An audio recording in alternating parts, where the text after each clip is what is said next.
오늘은 이제 요한복음에 있는 말씀을 보겠습니다. 요한복음 17장입니다.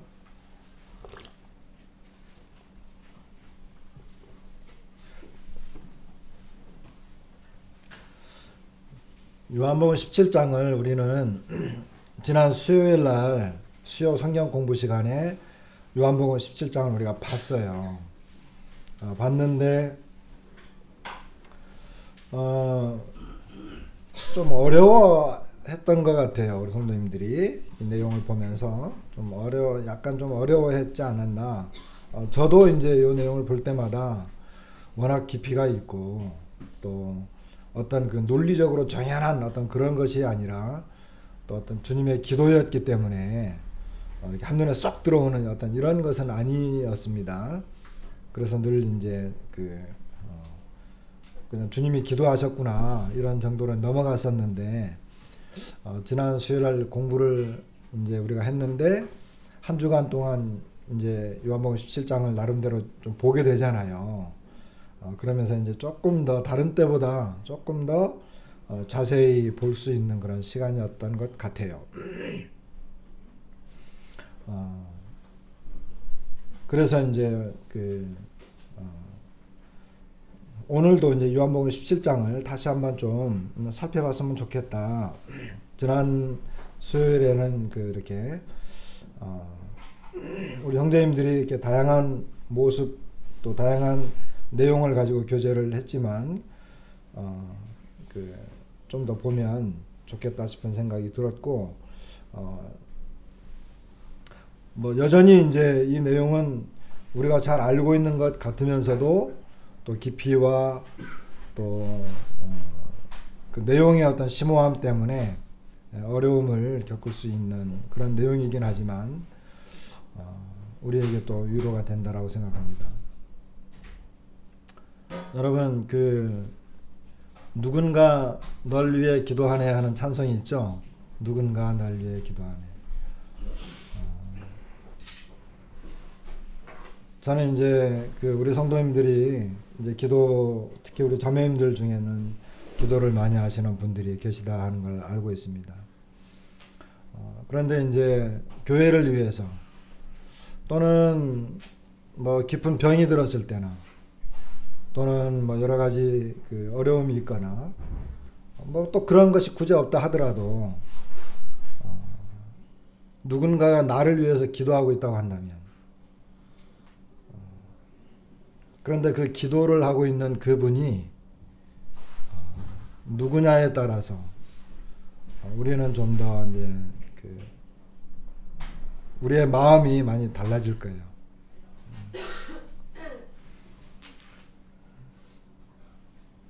이 17장의 기도 내용은 사도들이 하는 그런 기도가 아니었습니다. 선지자들이 또 우리를 위해서 하는 기도도 아닙니다. 이 기도는 바로 우리 주님께서 예수님께서 직접 우리를 위해서 특별히 그 당시에 제자들을 위해서 하나님 앞에 드렸던 간절한 기도입니다. 예수님께서 굳이 기도하실 필요가 있었을까요?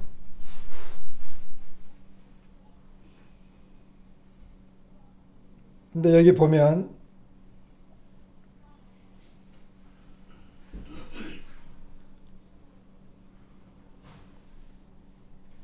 11절 말씀을 보시게 되면 나는 세상에 더 있지 아니하오나 그들은 세상에 있사옵고 나는 아버지께로 가옵나니 거룩하신 아버지여 내게 주신 아버지의 이름으로 그들을 보전하사 우리와 같이 그들도 하나가 되게 하옵소서. 여기 우리 주님께서 나는 세상에 더 있지 않습니다. 이렇게 말씀을 하셨습니다. 이 말은 뭡니까?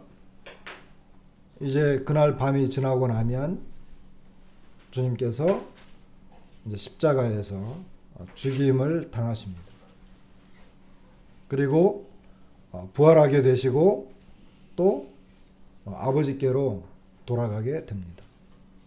이것은 우리 주님이 이제 곧 죽으실 것을 말씀하시기도 하는 것이고 그리고 우리 주님이 이 세상에서 떠나서 이제는 하늘로 다시 돌아간다라고 하는 내용까지 다 포함이 되는 것입니다. 그 다음 내용이 그렇죠. 나는 아버지께로 갑니다. 이렇게 하는 거죠. 그러니까 하나님께로부터 보냄을 받으셨다가 이제 아버지께로 다시 돌아가시기 때문에 예수님은 이 제자들을 이 땅에서 제자들을 위해서 기도할 수 있는 마지막 시간이었습니다. 기록되지는 않았지만은 우리 주님이 제자들을 위해서 많이 기도하셨을 거예요. 그러나 이 기도는 이제 주님이 이 세상을 떠나기 직전에 하신 그리고 길고 조금 더 구체적으로 기록되어진 그런 내용입니다. 이제 주님과 제자들은 더 이상 볼 수가 없습니다. 이제 예전에 보던 그런 방법으로는 볼 수가 없어요. 이제 세상을 떠나서 아버지께로 가시기 때문에. 그러니까 주님의 마음은 더더욱 제자들을 향한 그 애틋한 마음과 더 간절함이 더 크셨겠죠.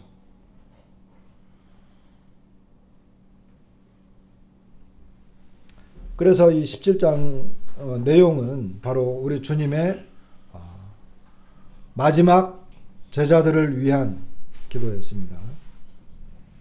자, 우리는 부모님이나 그리고 어떤 사회 고위직에 있는 사람들이나 이제 마지막으로 떠나게 될 때 마지막으로 남기는 이런 그 내용의 말들은 굉장히 중요하고 또 진지하고 또 사실적인 이런 것들이 많겠죠.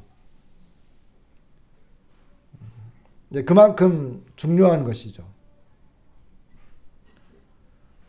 그래서 예전부터 자녀들이 이 부모님의 마지막 임종을 보지 못하면 이제 불효자로 이렇게 생각을 했잖아요. 그것은 부모님께서 마지막으로 남기시는 그 말씀과 그 모습을 간직을 해야 되는데 이제 그걸 못했을 때 이제 불효자라고 이제 생각을 하는 거죠. 근데 그만큼 모든 것을 이제 남겨놓고 떠나가는 입장에 있을 때의 이 내용은 그만큼 이제 중요한 것입니다.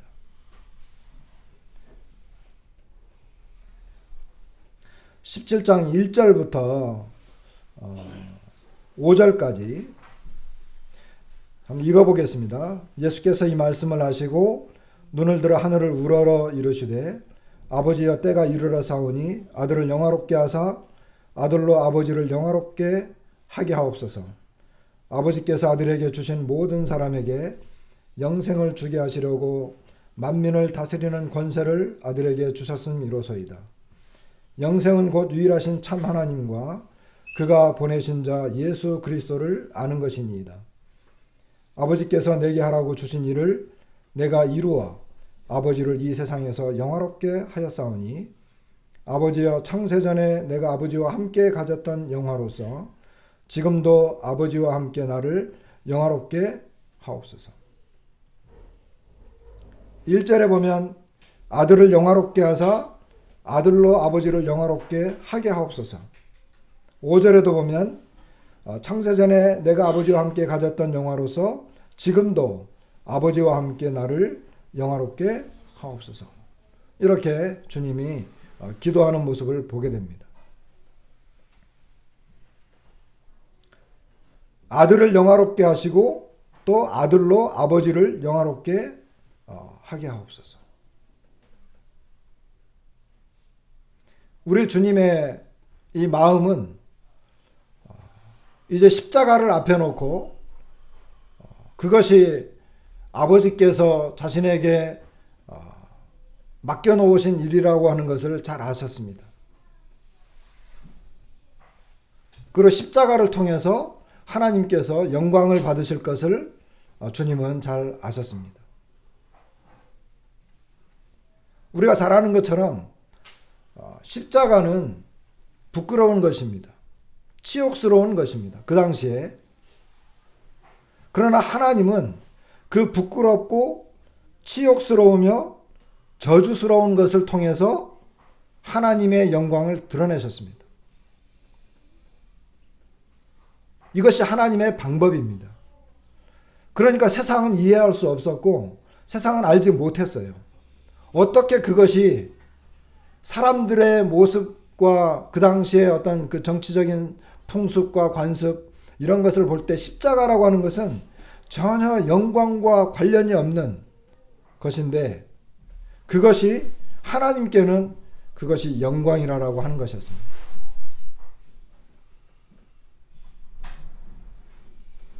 그리고 주님도 십자가를 통해서 내가 세상을 이겼다라고 이제 16장에서 이제 그런 말씀을 하셨습니다. 왜냐하면 십자가를 통해서 하나님의 뜻이 이루어졌기 때문입니다.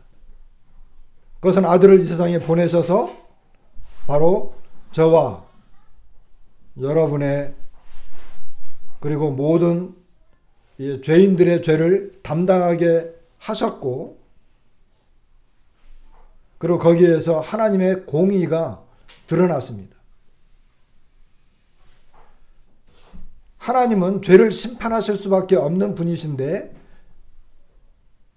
그 죄를 심판하신 곳이 바로 십자가입니다. 하나님께서 죄를 얼마나 미워하시고 죄를 증오하시고 처리하실 수밖에 없었는지는 십자가를 통하면 우리는 알 수 있습니다. 그래서 찬송가에도 십자가를 바라보면서 우리의 죄가 얼마나 큰지를 다시 깨닫는다 하는 이런 찬송가가 있습니다.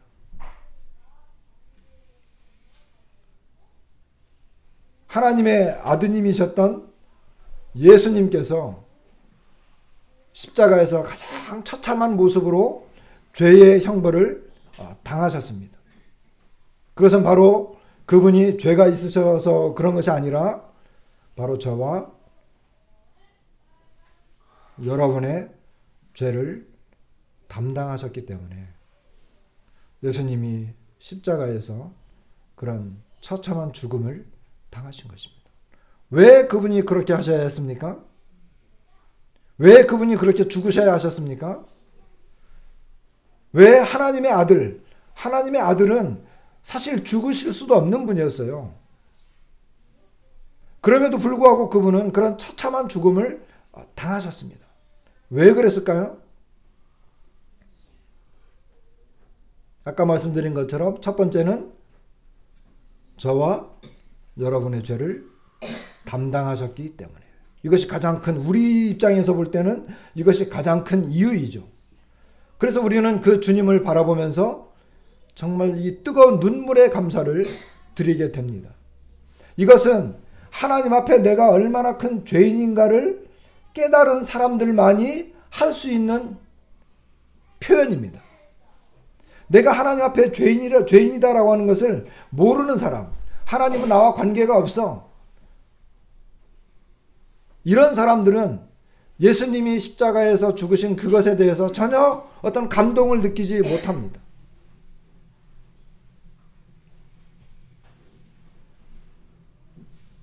완전한 거룩과 의로운 삶을 살으셨던 참 하나님의 아드님께서 십자가에서 가장 고통스럽고 저주스러운 모습으로 죽임을 당하셨는데 그것이 바로 나의 죄 때문이다. 그것이 바로 다른 사람이 아니라 바로 나의 죄 때문이다. 이것은 내가 하나님 앞에서 정말 얼마나 가증스러운 죄인인가. 나는 하나님 앞에서 정말 이 저주를 받고 완전히 버려져야 마땅한 사람이야 라고 자기의 죄를 깨닫고 인지하는 사람만이 가질 수 있는 그러한 내용인 것입니다. 그런데 죄를 깨닫지 못해. 나는 내가 죄인이 하나님 앞에 내가 무슨 죄인이야. 내가 죄인인 걸 잘 몰라. 그렇다고 한다면 이 예수님의 죽음도 별 의미가 없는 거예요. 여러분 우리가 보통 구원받았다 그러잖아요. 구원받았다. 여러분 구원받았다라고 말하는데 구원받았다라고 하는 표현이 뭔지 아세요? 구원받았다. 뭐 길게 설명하면 좀 그러니까 구원받았다라고 하는 것은 여러분 아까 말씀드린 것처럼 내가 하나님 앞에 이 죄 사함을 받았다. 이것이 하나님과 나와 개인적인 관계가 형성됐다라고 하는 거예요. 구원받았다라고 하는 것은 그냥 내가 구원받았습니다. 이렇게 단순하게 우리가 표현할 수는 있지만 저도 그렇고 우리 교회에서도 그렇고 정말 그 진정한 복음은 구원이라고 하는 것은 하나님과 나와의 개인적인 문제, 개인적인 관계가 이루어졌다는 거예요. 다시 말하면 하나님께서 예수 그리스도를 통해서 나의 죄를 용서해 줬다라고 하는 것이 내 안에서 이루어진 것을 말하는 거예요. 그래서 이것이 개인적으로 적용되어진 것을 구원이라고 하는 거예요. 내 개인적으로 적용되어지지 않으면 구원이라고 하는 것은 하나의 지식이고 교리이고 성경에서 말하는 하나의 이야기일 뿐이에요. 성경에는 구원이라고 하는 내용이 많이 나와요. 그러나 그것이 정말 내가 구원받았다라고 하는 것은 하나님 앞에서 정말 죄인이었는데 이제는 그 죄가 용서함을 받고 하나님이 더 이상 나를 정죄하지 않고 오히려 나를 의롭다라고 말씀해 주시고 나를 하나님의 아들로 딸로 자녀로 받아주셨다라고 하는 것이 나한테 이루어진 것을 말하는 거예요. 이게 구원이에요. 그것이 개인적으로 적용되어지지 않았다고 한다면 아무리 성경을 많이 읽고 교회를 오래 다니고 진짜 신학 박사가 되고 철학 박사가 되고 다 알아도 의미가 없는 거예요. 그건 구원이 아닙니다.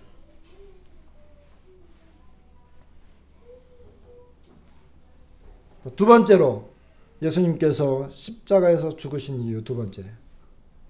아까는 저와 여러분의 죄를 담당하셨기 때문에 예수님이 죽으셨다. 이렇게 말씀했는데 두 번째 이유는 뭘까요?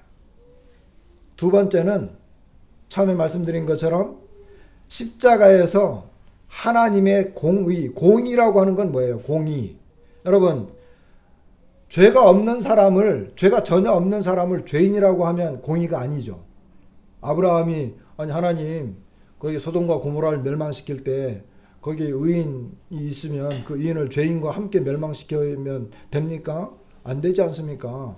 그건 공의가 아닙니다. 이런 식으로 이야기했거든요. 자, 죄가 없는 사람을 죄인이라고 하면 공의가 아니죠. 그죠? 또 죄가 있는 사람을 죄가 없다라고 하면 그것도 공의가 아니죠. 근데 하나님은 공의로우신 분이에요. 그러니까 죄가 있는 사람은 그 죄의 형벌을 마땅히 받아야 되고 죄가 없는 사람은 죄 없는 값을 받아야 되는 거예요. 그런데 십자가에서 그것이 이루어진 거예요. 왜? 십자가에서 죄의 대가가 치루어진 거예요. 하나님께서 우리를 의롭다라고 여겨주셔야 되는데 죄 많은 우리를 하나님이 의롭다라고 여겨줄 수가 없잖아요. 그렇죠? 우리는 죄인들인데. 그리고 의인인 예수님을 죄인이라고 하는 것도 공의가 아니에요. 그런데 십자가에서 예수님께서 의로우신 예수님께서 바로 죄인인 나의 죄를 담당하셨기 때문에 예수님이 그 심판의 자리로 들어가셨어요. 십자가에 매달리신 거예요. 그리고 하나님은 그 죄에 대한 대가를 죽음으로 처리하신 거예요. 그러니까 하나님은 죄의 대가를 처리하셨기 때문에, 우리가 갖고 있는 이 모든 죄의 대가를 처리하셨기 때문에 하나님은 뭐예요? 공의로우시다라고 하는 것이 증명이 된 거예요. 왜냐하면 죄인을 향해서 죄의 대가를 처리하셨거든요. 어디에서? 십자가에서. 그러니까 하나님은 공의로우신 분이 된 거예요. 왜? 그분은 죄의 대가를 처리하셨기 때문에. 그리고 하나님은 하나님의 공의가 증명이 되었고, 또 우리에게는 뭐예요? 죄가 처리가 되어졌기 때문에 죄의 대가가 죽음으로 처리되어졌기 때문에 이제 나도 의로울 수가 있는 거예요. 그래서 하나님께서 예수 그리스도 안에 있는 자에게는 결코 정죄함이 없다. 이렇게 말씀하십니다. 의롭다 하신 이는 하나님이시니 누가 정죄하리요. 이렇게 말씀하시는 거예요. 하나님이 우리를 의롭다 하셨어요.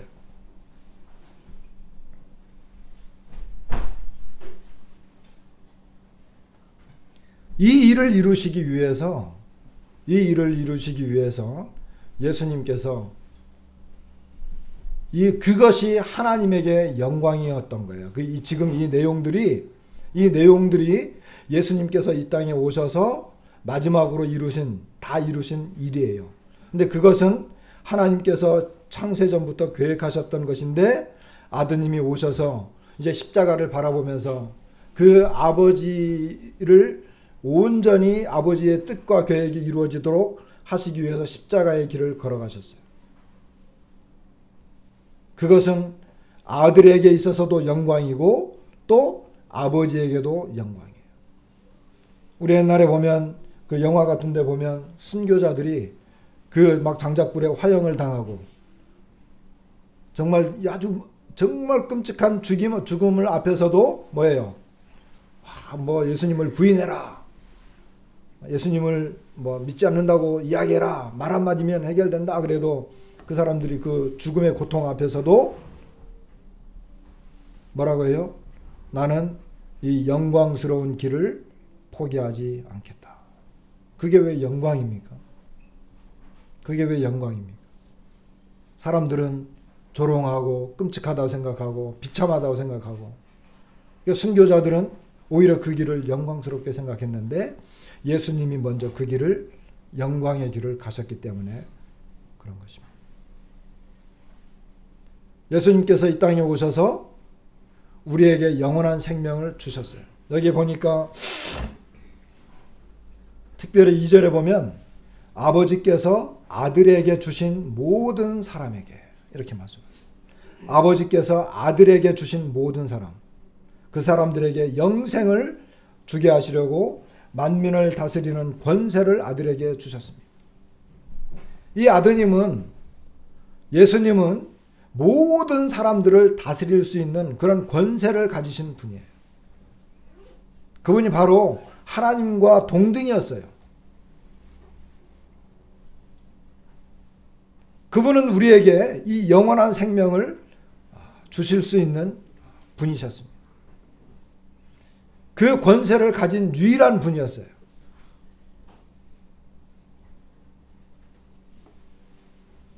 (3절에) 보면 영생은 곧 유일하신 참 하나님과 그가 보내신 자 예수 그리스도를 아는 것입니다.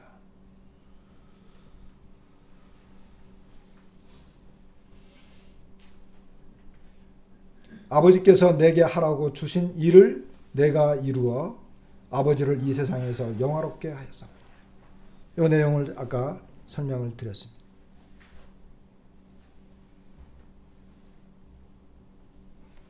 우리가 일반적으로 영생이라고 하면 이제 시간적인 개념으로 영원히 사는 것, 물론 그것도 영생이 맞습니다. 우리가 주님 나라에 가면 영원히 살 것입니다. 영원히 살 것입니다. 그러나 진정한 영생은 아버지와 아들이 하나였습니다. 원래 그분들은 하나예요. 그분들은 창세 전에도 있었고 앞으로 영원히 함께 하시는 분들입니다. 여기 특별히 예수님께서 특이한 표현을 해요. 곧 유일하신 참 하나님과 그가 보내신 자 뭐예요? 예수 그리스도라고 말해요. 그냥 그리스도라고 하지 않고 예수 그리스도라고 정확한 명칭을 쓰고 계세요.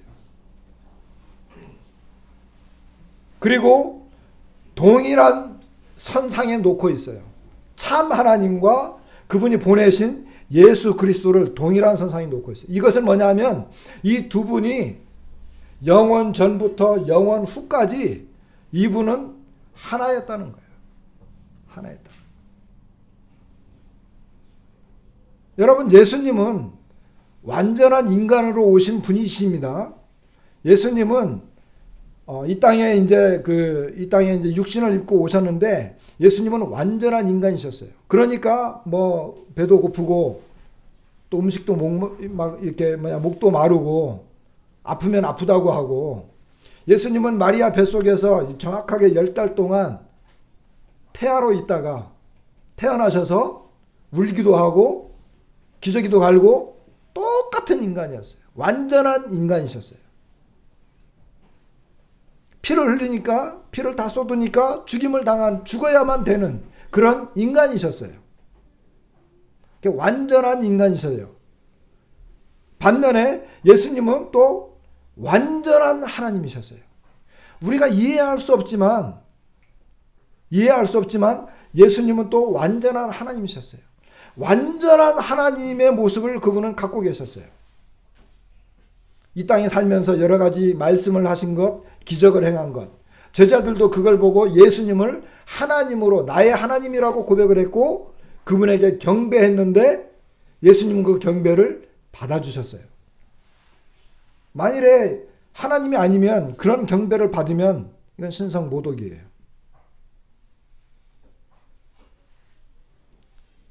이와 같은 것은 우리가 이해할 수 없지만 성경을 읽어보니까 예수님은 완전한 하나님이셨다. 반면에 또한 완전한 인간이셨다. 그런데 이 예수님은 이 신성의 모습으로 볼 때 여기 유일하신 참 하나님, 그분과 같은 분이었다.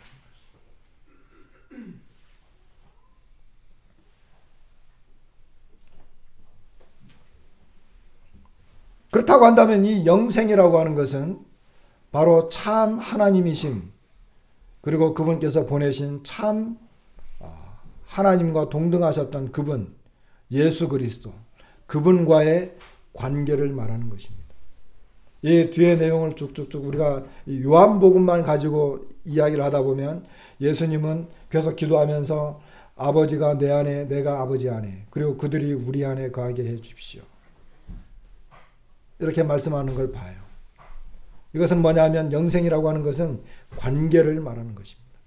아버지와 아들의 완전한 하나의 관계, 그리고 그 아버지와 예수님과 나와의 완전한 하나된 관계.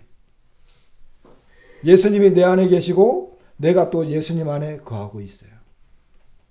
그 자체가 영생입니다. 이 예수 그리스도를 아는 것입니다 하니까는 사람들이 아는 것, 이것은 이제 뭐 이렇게 뭐 그 참고서들을 찾아보면 여러분 이것은 그 당시에 무슨 플라톤주의다, 영지주의다 하면서 아는 것에 대해서 막 설명들을 복잡하게 해놓거든요. 그러나 이 아는 것은 제가 가장 쉽게 설명할 수 있는 방법은 관계입니다. 아버지와 아들과의 관계가 하나였던 것처럼 저와 이 하나님과의 관계, 하나인 관계, 그것은 예수 그리스도 안에서 아버지와 아들이 하나가 되었고 또 그 아들과 제가 하나 되었습니다. 예수님께서는 우리 안에 거하시죠. 또 나는 또 주님 안에 거하고 있는 관계입니다. 이런 관계가 형성이 됐기 때문에 어때요? 서로 알아요, 몰라요? 서로 아는 거예요. 서로 알아요. 자, 부부가 그냥 한 30년 동안 따로 살다가 결혼을 해가지고 부부가 한 몸이 되었어요. 그러면 남편은 아내를 알아요, 몰라요? 안단 말이에요. 아내는 남편을 알아요, 몰라요? 아는 거죠. 그 아는 거예요. 그것이 어떤 관계? 결혼이라고 하는 관계 때문에. 여러분, 내가 주님을 안다라고 하는 것은 성경 공부를 해서 안다. 그것은 지식적인 거죠. 그러나 그것도 중요합니다. 필요하고. 교회에 와서 교제를 통해서 성도들을 알고 주님을 아는 것, 그것도 아는 거죠. 그것도 많은 부분 어떤 지식적인 것들입니다. 그러나 여기서 진짜 말하는 이 안다라고 하는 것은 관계입니다. 제가 볼 때는 관계예요. 아버지와 아들은 영원 전부터 하나였습니다. 하나된 관계였어요. 그러니까 아버지가 아들을 알고 아버지가 아들을 아는 거죠. 근데 그 속에 누가 들어갔어요? 우리가 들어갔어요. 그러니까 우리도 하나님을 알고 하나님도 나를 알고. 그래 갈라디아서에 보면은 우리가 하나님을 알기도 했지만 오히려 하나님의 아심바 되었다 이런 표현이 나와요. 우리가 주님을 믿고 난 다음에 전에는 죄인이었죠. 하나님과 우리의 전혀 관계가 없었어요. 그런데 이제는 하나님께서 나를 아심바 되었어요.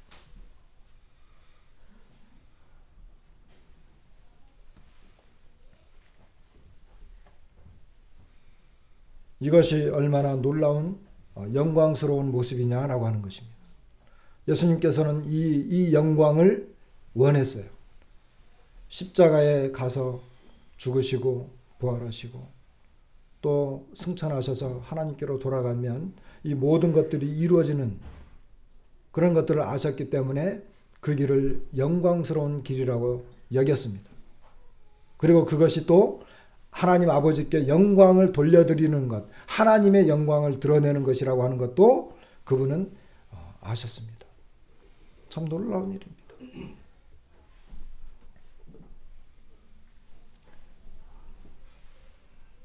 6절부터 10절까지는 이제 우리에 대해서 이야기를 합니다. 우리에 대해서. 우리가 누구냐? 6절에 보면 세상 중에서 내게 주신 사람들에게 이렇게 말씀합니다. 세상 중에서 내게 주신 사람들. 이 말은 무슨 표현입니까? 세상 중에서 세상이 있는데 그 중에서 여기 책들이 많이 있는데 그 중에서 찬송가만 가져와. 그랬단 말이에요. 그러면 책들이 많이 있는데 그 중에서 찬송가만 가져와. 그러면 찬송가는 선별된 거죠. 선별된 거. 그죠? 이게 세상 중에 사람들이 많아요. 근데 많은 사람들 중에서 누구라고요? 누구? 내게 주신 사람들.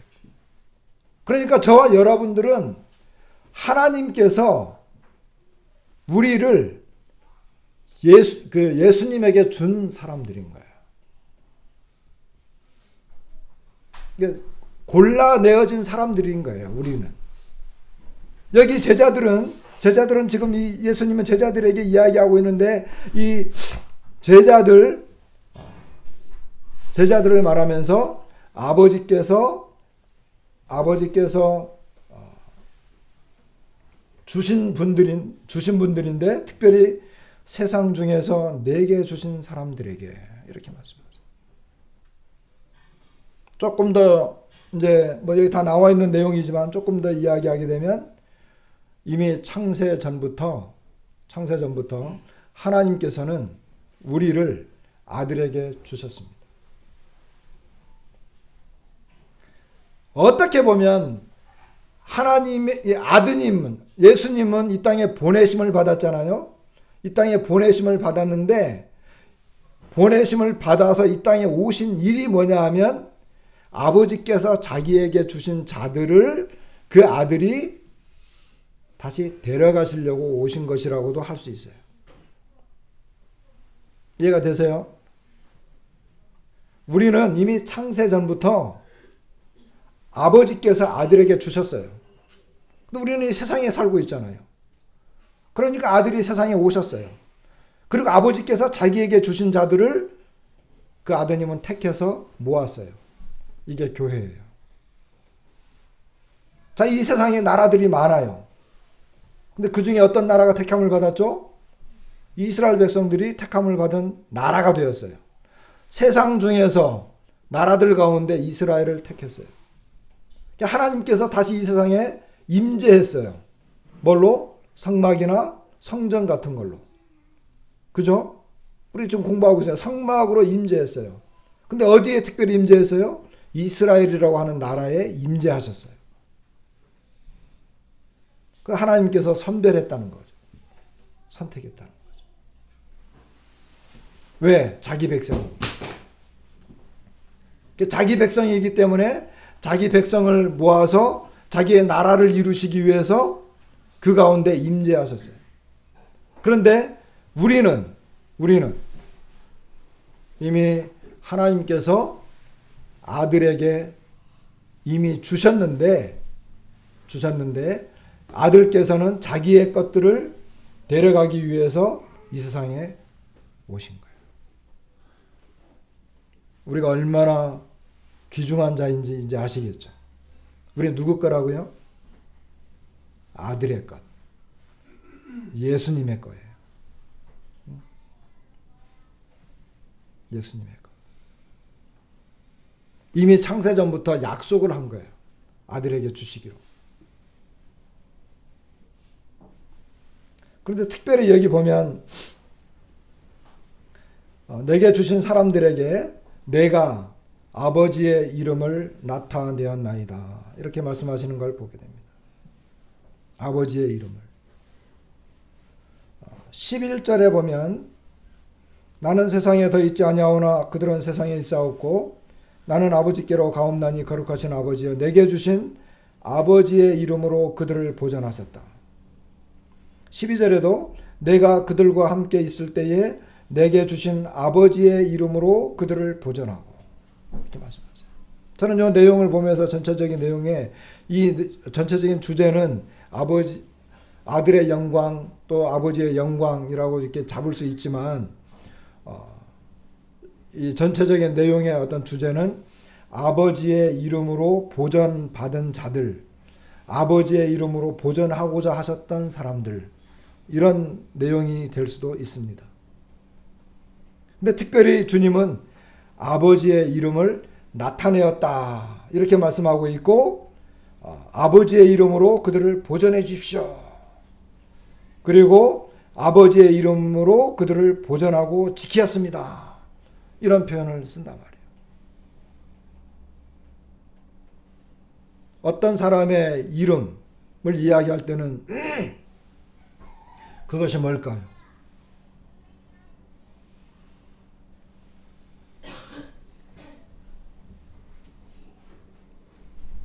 아버지의 이름이라고 했을 때 이 가치는 뭘까요? 우리는 보통 이름하면 호칭이 될 수도 있겠지만 아버지의 이름 또 어떤 사람의 이름이라고 한다면 그것은 그 사람의 어떤 권위 또는 그분의 명예 어떤 그분의 어떤 그 가치 이런 것을 우리가 생각할 수 있습니다. 예수님께서 이 땅에 오셔가지고 예수님이 요한복음에서 계속 그런 말씀을 하셨죠. 아버지께서 하신 말씀을 내가 너희들에게 한다. 아버지께서 하라고 하신 말씀을 내가 한다. 그러니까 예수님은 이 땅에 오셔서 계속해서 아버지의 이름을 나타내셨어요. 그러니까 아버지가 어떠한 분인가를 나타내셨어요. 그런데 아버지의 이름을 나타낼 때 모든 사람들, 이스라엘 백성들이 다 그 이름을 받아들인 것이 아니고 예수님의 증언을 받아들인 게 아니고 아버지께서 아들에게 주신 자들만 그것을 받아들였어요. 그리고 예수님은 모든 사람들이 자신을 왕으로 삼으려고 할 때도 피신하셨고 오직 제자들만 따로 모아서 그들에게 아버지의 이름, 아버지의 영광 또는 아버지를 드러내셨어요. 특별히 선별된 사람들에게만 그렇게 하셨어요. 이 땅에 계실 때.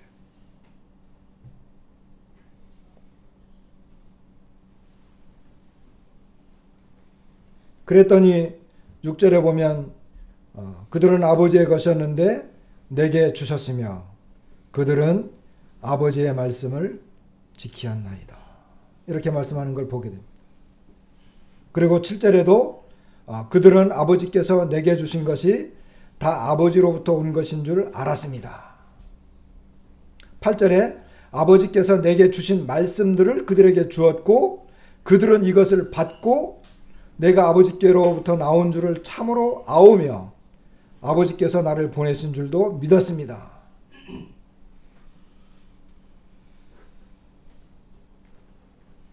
그리고 9절에 보면 이제 그들을 위해서 비는데 그들은 아버지의 것이기 때문에 그렇습니다. 10절에 내 것은 다 아버지의 것이고 아버지의 것은 내 것인데 내가 그들로 말미암아 영광을 받았습니다.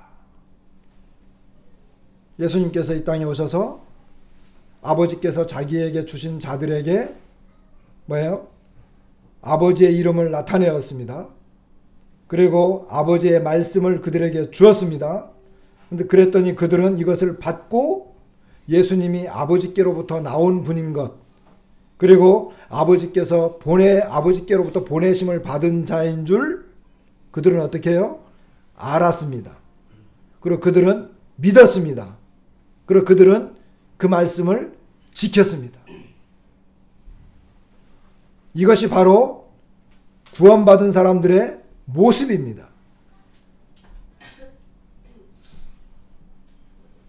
예수님을 보면서 예수님은 하나님 아버지께로부터 오신 분입니다. 예수님은 하나님 아버지의 말씀을 하시는 분이십니다. 예수님께서는 하나님의 교훈을 하시는 분이십니다. 이렇게 받아들이고 믿고 지키는 사람들. 그래서 6절부터 10절까지는요. 이 아버지께서 아들에게 주신 사람들의 모습이 나오는 거예요. 이제 그들을 위해서 예수님이 본격적으로 11절부터 기도하기 시작해요. 처음에는 예수님이 자신이 어떻게 하나님께 영광을 돌려드릴 것인가 이것을 말씀하셨고, 그리고 예수님은 이 땅에서 그 영광을 받으셨는데 아버지께서 자기에게 주신 사람들로부터 영광을 받았어요. 근데 어떻게 영광을 받았느냐? 예수님께서 아버지의 말씀을 증거하고 아버지께서 보내신 일을 했는데 아버지가 자기에게 주신 그 사람들, 제자들이 그 예수님의 말씀을 듣고 이분은 아버지께로 오신 분이고 이분의 말씀은 아버지의 말씀이고 이분은 아버지께로부터 보냄을 받은 사람이야. 그렇게 인정하고 받아준 거예요. 그러니까 예수님은 그 사람들을 통해서 영광을 받았어요.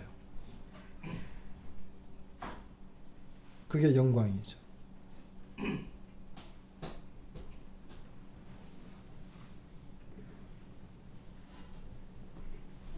그러면서 이제 11절부터 아까 말씀드린 것처럼 이제 세상에 더 있는 것이 아니라 아버지께로 갑니다. 11절 후반부에 다시 한번 보시면요.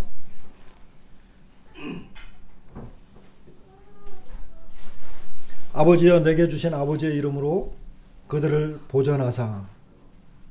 첫 번째 나오는 게 뭐냐면 내게 주신 아버지의 이름으로 그들을 보전하사. 내게 주신 아버지의 이름, 아까 아버지의 이름이 나왔는데 이것은 예수님에게 주신 아버지의 이름이거든요.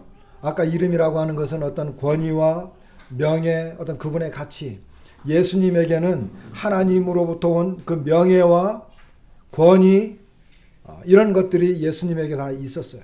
왜? 아버지께서 아버지의 명예를 걸고 아들에게 다 줬거든요. 그러니까 예수님께서 이 땅에 하신 것이 뭐예요? 아버지의 이름으로 한 것들이에요. 그러니까 아들에게는 아버지의 권위와 그 이름에 걸맞는 명예가, 그리고 그만한 능력이 권능으로 실제로 진행된 거예요.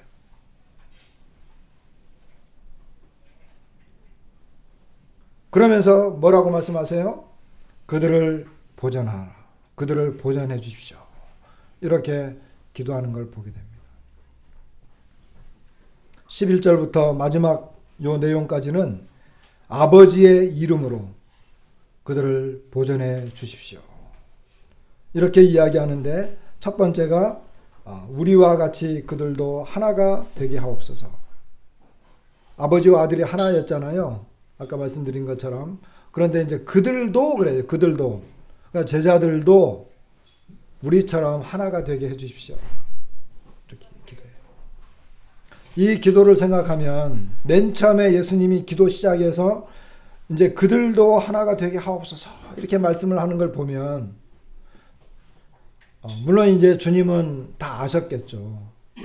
자신이 떠나가고 교회가 생기고 어떤 교회의 어떤 그 뭐 2000년 3000년의 어떤 역사가 진행되어질 것을 보면서 주님은 아마 아셨겠죠. 아시니까 이런 기도를 하셨겠죠.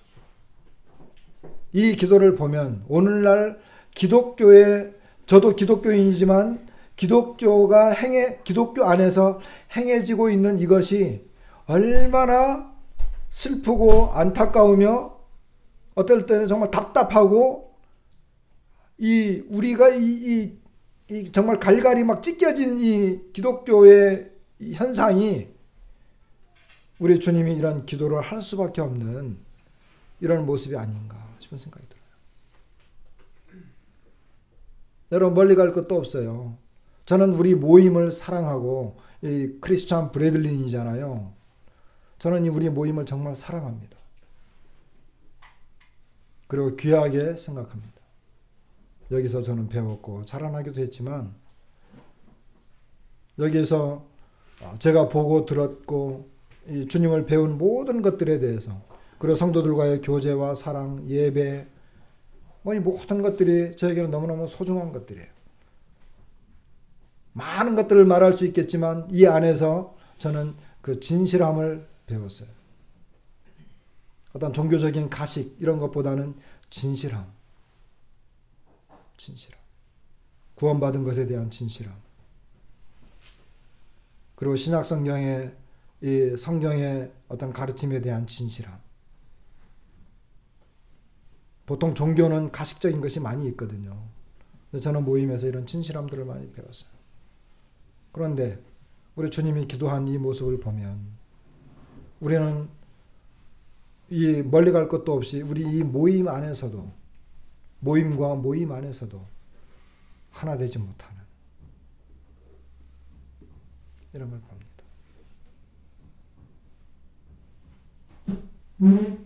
근데 주님의 첫 번째 기도 제목이 그들로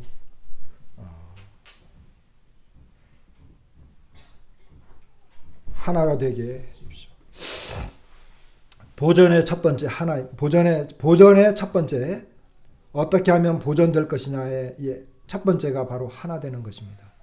여러분 그 얼마 전에 이제 우리 그 아기가 우리 집에 왔어요. 그래가지고 이제 그 텔레비전을 보는데 그 범고래가 있잖아요.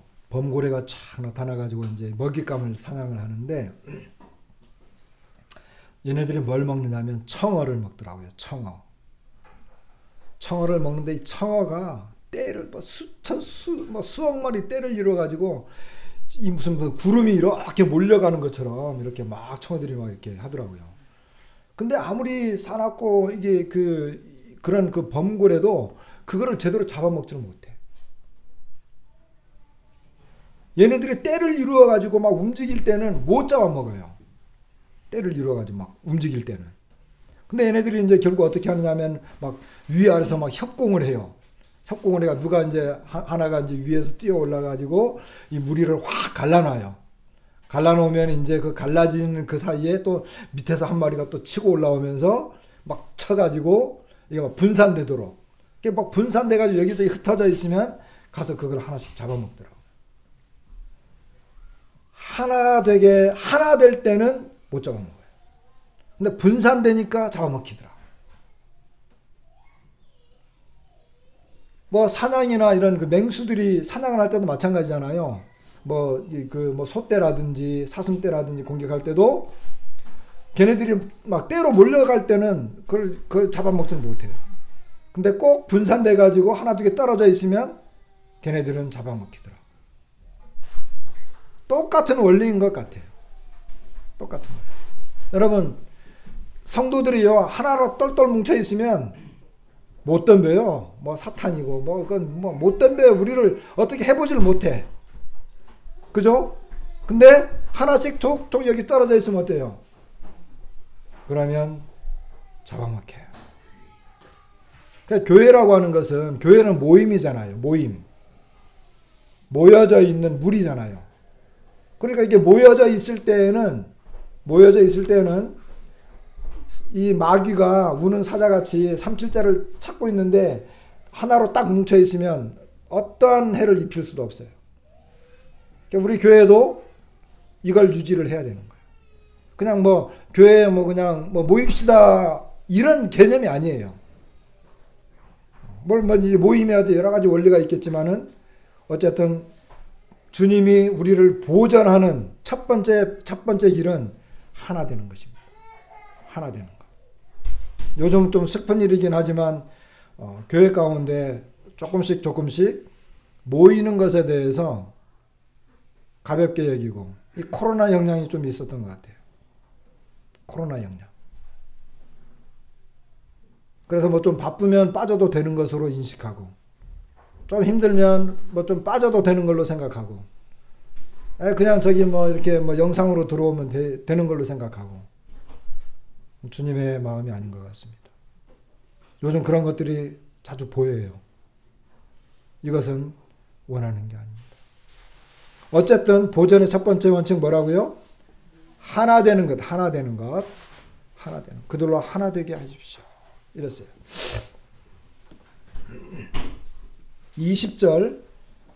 20절부터도요. 20절에도 보면 그 같은 말씀이에요. 거기 보면 이 사람들만 위함이 아니라 그들의 말로 말미암아 나를 믿는 사람들도 위함이, 또 다른 사람들을 말하는 거예요. 21절에 아버지여 아버지께서 내 안에, 내가 아버지 안에 있는 것 같이 그들도 다 하나가 되어 우리 안에 있게 하사 세상으로 아버지께서 나를 보내신 것을 믿게 하옵소서. 22절 내게 주신 영광을 내가 그들에게 주었사오니 이는 우리가 하나가 된 것 같이 그들도 하나가 되게 하려 함이니라. 23절 곧 내가 그들 안에 있고 아버지께서 내 안에 계시어 그들로 온전함을 이루어 하나가 되게 하려 함은 아버지께서 나를 보내신 것과 또 나를 사랑하신 같이 그들도 사랑하신 것을 세상으로 알게 하려 함이로소이다. 여기 뭐 한 절 한 절 다 의미가 있지만 하나는 한 가지 확실한 건 뭐예요? 아버지와 아들이 하나인 것처럼 그들이 하나 되게 해주십시오. 이거예요. 하나 되게 해주십시오.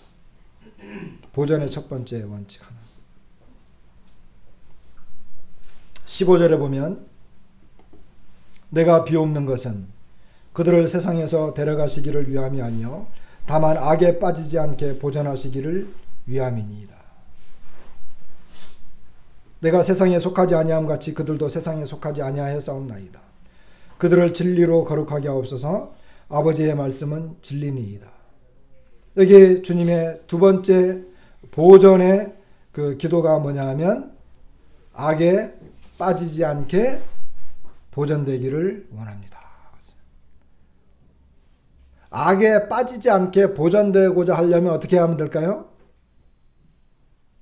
여기 보니까 아버지의 말씀은 진리입니다. 그러면 이제 우리가 아버지의 말씀을 잘 순종하고 아버지의 말씀을 잘 따르면 되겠죠. 그죠? 그런데 그것은 두 번째 이유입니다. 그 첫 번째 이유는 뭐냐면 속하지 않았다는 거예요. 어디에 속하지 않았다고요? 세상에 속하지 않았다는 거예요. 우리가 악에 빠지지 않도록 하는 첫 번째 이유는, 첫 번째 그 근거를 대라고 하면 나는 세상에 속하지 않았어입니다. 주님이 세상에 속하지 않았던 것처럼 나는 세상에 속하지 않았어요. 그러니까 세상에 있는 것들이 나를 잡으려고 하고 나를 유혹하고 나를 끌어가려고 할 때마다 나는 세상에 속하지 않았어. 나는 세상에 속하지 않았어. 너와 나는 별개야. 근데 세상에 끌려가면서 옳큐티 했는데 말씀은 그것이 아니었는데 의미가 없어요. 그죠? 물론 중요하죠. 진리의 말씀이 우리로 하여금 악에 빠지지 않도록 막아줍니다. 절대적입니다. 그러나 그 앞에 주님 먼저 소속감을 이야기했어요. 우리가 세상에 속하지 않았다는 것입니다. 두 번, 그 다음에 진리로 거룩하게 말씀했고, 마지막에 이제 24절 말씀 보고 마치겠습니다.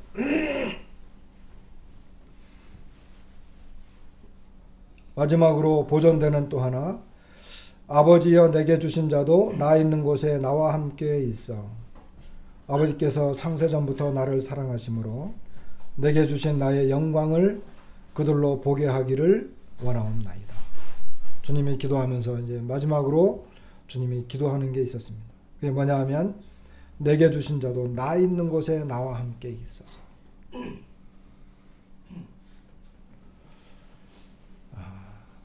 우리가 언젠가는 그 주님과 함께 있겠죠.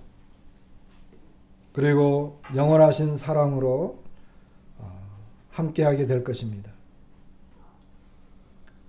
그리고 우리는 주님의 영광을 온전히 보게 될 것입니다. 주님은 이곳에도 있지만 주님은 정말 지금 영광 가운데 거하고 있습니다. 우리는 세상에 속하지 않았고 진리의 말씀으로 인도함을 받는 자들입니다. 주님은 결국은 뭐예요? 결국은 우리를 잘 보존했다가 주님이 있는 그곳에 그들이 함께 있게 되는 것입니다. 우리 형제 자매님들, 우리가 얼마나 여기 있을지 모르지만 주님이 우리를 이렇게 보존하도록 기도를 했어요. 자, 주님이 기도하셨으니까 그 기도가 응답이 될까요? 안 될까요?